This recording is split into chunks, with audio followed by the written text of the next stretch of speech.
So FMT forensic medicine and toxicology उसका first lecture है, उसमें we will study medical jurisprudence and ethics. तो first, what is forensic science? तो forensic science is a group of scientific discipline which are concerned with the application of particular scientific area of expertise।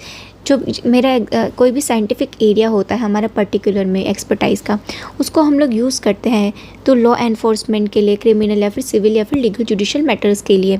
For example हम लोग DNA fingerprinting करते हैं criminal को identify करने के लिए, या फिर कोई भी टॉक्सिकोलॉजी में जिसका एरिया ऑफ एक्सपर्टाइज होता है तो वो डिटेक्ट करता है पोजीशन को। अगर बैलिस्टिक होता है तो वो मैच करता है बुलेट को गन के साथ, ठीक है। वो एरिया ऑफ नॉलेज जिसका particular scientific area of knowledge होता है एक्सपर्टाइज के अंदर, उसको हम लोग अप्लाई करते हैं with scientific discipline to law in सब में।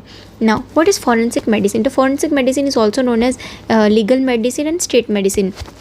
इज द एप्लीकेशन, हम लोग क्या अप्लाई करते हैं? Principle and knowledge of medical science. जो भी मेडिकल साइंस का प्रिंसिपल एंड नॉलेज होता है उसको हम लोग अप्लाई करते हैं किसके लिए? लीगल पर्पस के लिए या फिर लीगल प्रोसीजरिंग के लिए, to aid in administration of justice. तो जस्टिस देने के लिए हम लोग हमारा जो भी अप्लाई करते हैं हम लोग प्रिंसिपल एंड नॉलेज को मेडिकल साइंस का, to get a justice. Example, कोई पोस्टमार्टम हुआ है तो उसका कॉज ऑफ डेथ फाइंड करेंगे, या फिर एज एस्टिमेशन करने के लिए, एग्जामिनेशन ऑफ रेप या फिर असॉल्ट, जस्टिस लेने के लिए हम लोग ये सब करते हैं। That is forensic medical science. उसमें मेनली हम लोग मेडिकल साइंस को अप्लाई करेंगे, हमारा जो भी प्रिंसिपल एंड नॉलेज है उसको।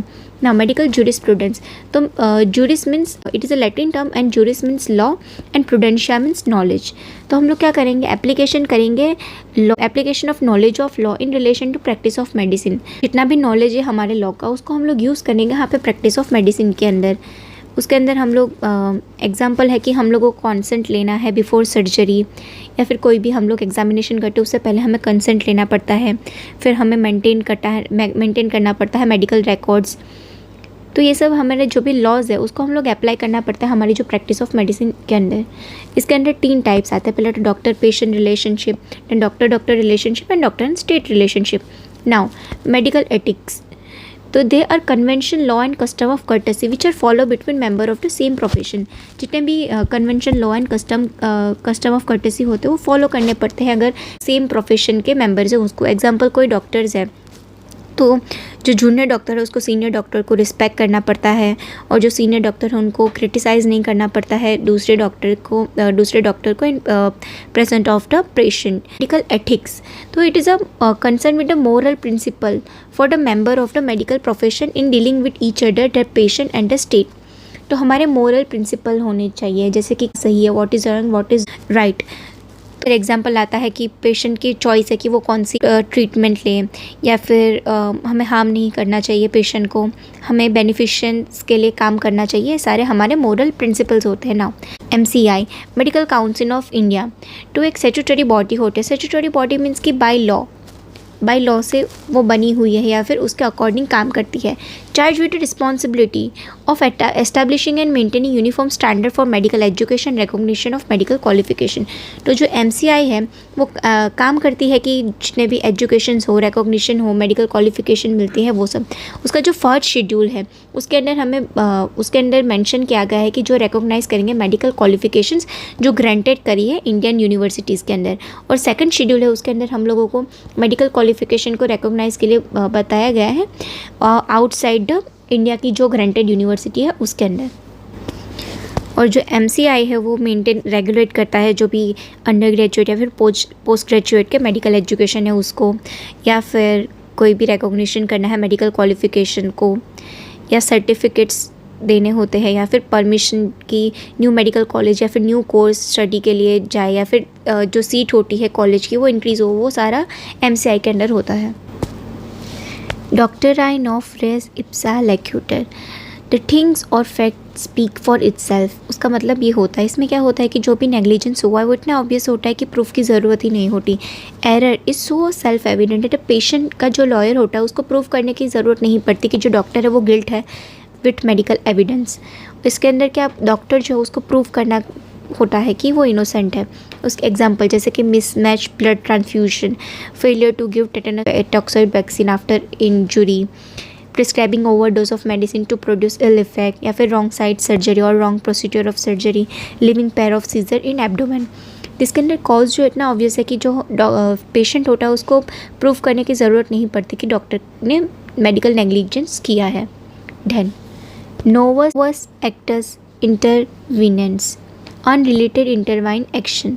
This when a new negligent act intervenes and break the chain of causation, shifting liability to a new act. इसके अंदर क्या होता है कि जो न्यू नेग्लिजेंस एक्ट हुआ है वो इंटरवाइन करता है और जो कॉजेशन है, जो ओरिजिनल कॉज, उसे शिफ्ट करके जो न्यू एक्ट हुआ उसको कॉज बना देता है। फॉर एग्जांपल कि एक पेशेंट जो वो इंजर्ड हो चुका है एक्सीडेंट से, ये उसका ओरिजिनल कॉज है, बट वो हॉस्पिटल जाता है और क्या होता है कि जो डॉक्टर है वो रॉन्ग ट्रीटमेंट देता है जिसकी वजह से पेशेंट की डेथ हो जाती है। नाउ हियर जो हमारा जो कॉज है वो क्या बन जाता है, डॉक्टर का मेडिकल नेग्लिजेंस जो है वो डेथ का रीज़न बन जाता है, नॉट द एक्सीडेंट। इसी को हम लोग बोलते हैं नोवस एक्टस इंटरवीनेंस। मेलिंगरिंग या फिर shamming, it is a conscious plan feigning to have a disease to achieve a specific गोल।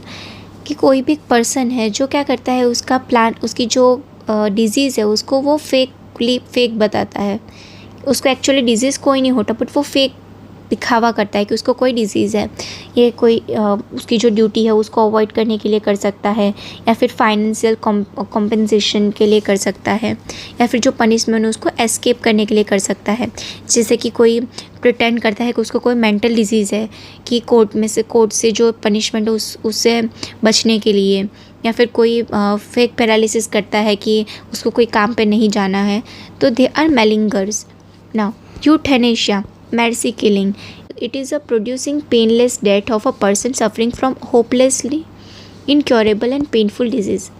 अगर कोई इनक्योरेबल डिजीज़ से सफ़र कर रहा है और उसको पेनफुल डिजीज़ है तो हम लोग उसको क्या करते हैं कि पेनलेस डेथ उसको दे देते हैं।